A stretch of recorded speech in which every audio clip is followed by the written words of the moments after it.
Hey everyone, and welcome back to this class, the NumPy stack in Python. In this lecture, I'm going to show you some other matrix operations that NumPy contains.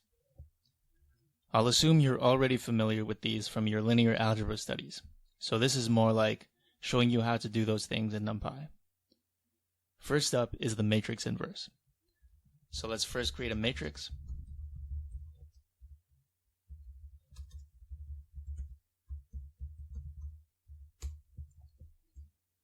So the inverse function is in the linalg module. So A inverse is equal to np.linalg inverse of A. So that's A inverse. We can check that the inverse has been calculated correctly by multiplying A inverse by A. So that's A inverse dot A. That gives us the identity matrix. We can also try A dot A inverse, and that should also give us the identity matrix.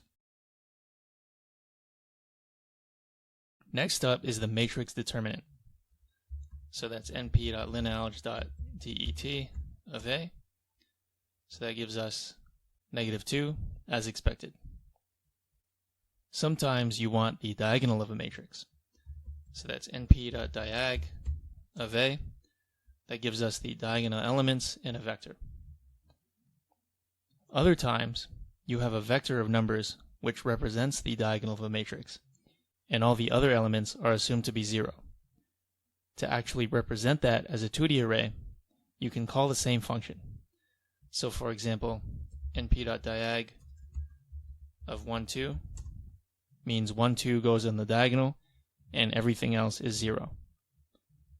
So you want to remember this rule. If you pass in a 2D array to diag, you'll get a 1D array of the diagonal elements. If you pass in a 1D array, you'll get a 2D array where all the off diagonals are 0, and the original array takes up the diagonal.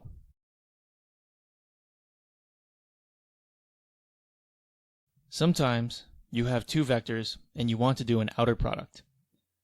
One place the outer product shows up is when you're calculating the covariance of some sample vectors. We've already seen the element-wise product, which is an asterisk, and the dot product, which is the dot function. Recall that the dot product is also called the inner product. So let's make two vectors. A is 1, 2. B is 3, 4. So the outer product is np.outer AB. So you can check that that's correct. Note that we can also do the inner product with np.inner.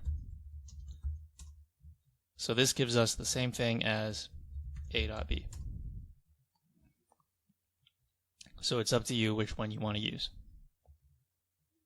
Another common operation is the matrix trace. This is the sum of the diagonals of the matrix.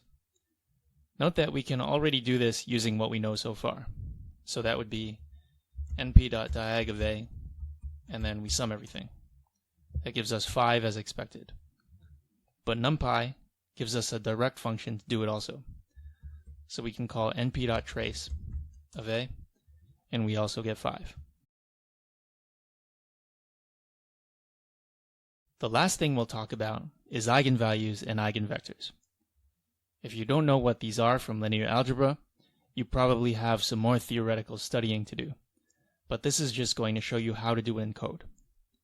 So you can skip this if you don't know what eigenvalues and eigenvectors are.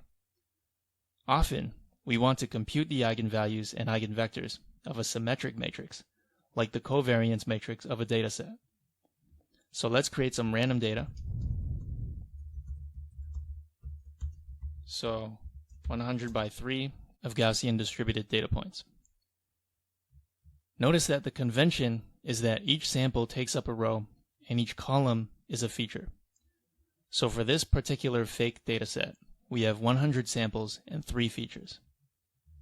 Of course, NumPy comes with a function to calculate the covariance already. So let's try that. So np.cov of x. Let's just check the shape of cov to be sure that it's correct. So cov.shape is 100 by 100. This is the wrong shape. We expect our covariance to be 3 by 3, since our data has 3 dimensions. So let's try that again with the transpose of x.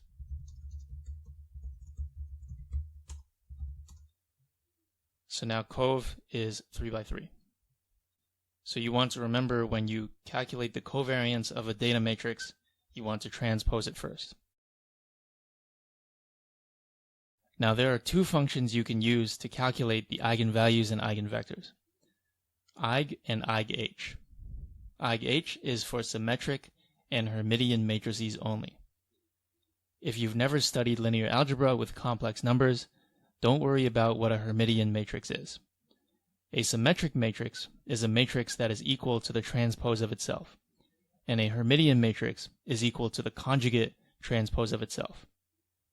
We know that the covariance is a symmetric matrix, so we can use eigh.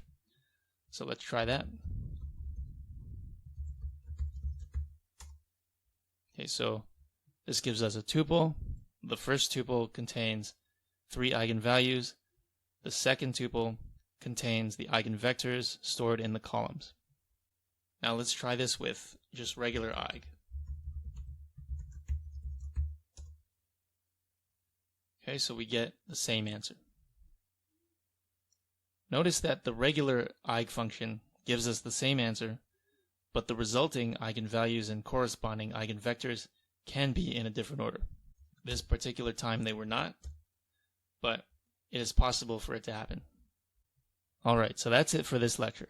It moved pretty quickly because it was designed for people who are already familiar with the math concepts, but might not know how to do them in Numpy yet.